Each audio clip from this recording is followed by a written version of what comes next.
राजनंदिनी और आर्य के रिश्ते का सच अनु के सामने खुल चुका है।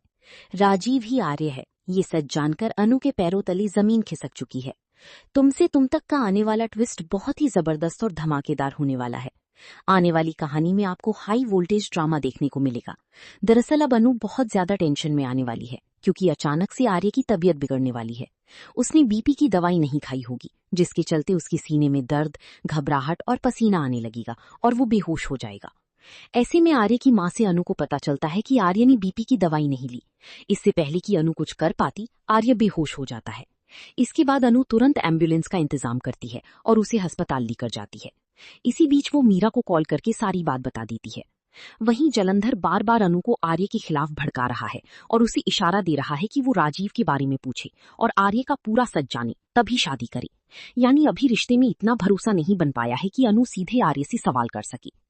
आने वाली ट्विस्ट में एक और दिलचस्प मोड़ आएगा, जब अनु के हाथ राजनंदिनी की एक तस्वीर लगेगी। शो में आखिरकार राजनंदिनी की झलक दिखाई जाएगी। बताया जा रहा है कि आर्य का किरदार निभाने वाली अभिनेता की रियल लाइफ वाइफ इस किरदार को निभा सकती हैं।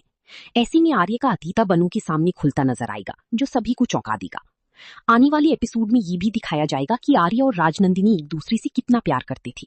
ये सच अनु को पता चलेगा, और साथ ही ये भी कि राजीव कोई और नहीं बल्कि आर्य ही है। ये सब जानकर अनु टूट जाएगी और आर्य से रिश्ता खत्म करने की बात करेगी। लेकिन इसके बाद आर्य एक और कहानी सुनाएगा, जिसे वो सच बताएगा, जबकि वो झूठ होगी। ये कहानी सभी को हैरान कर देगी। दरअसल आर्यवर्धन का असली नाम राजीव भाटिया है। ये सच भी अनु के सामने आ जाएगा। जब अनु ये जानने की कोशिश करेगी कि क्या वाकई आर्य अपनी पहली पत्नी राजनंदिनी से बहुत प्यार करता था, तब कहानी एक बड़ा मोड़ लेगी। अब सवाल ये है कि क्या राजनंदिनी इस दुनिया में नहीं है, और अगर नहीं है तो क्या उसकी मौत के पीछे आर्य का हाथ है। आने वाले एपिसोड्स में हाई वोल्टेज ड्रामा देखने को मिलेगा। पहली अनु शादी से इनकार कर देगी, लेकिन आर्य की झूठी कहानी सुनने के बाद वो फिर से शादी के लिए तैयार हो जाएगी। अब देखना दिलचस्प होगा कि सच क्या है और आर्य असल में हीरो है या विलन।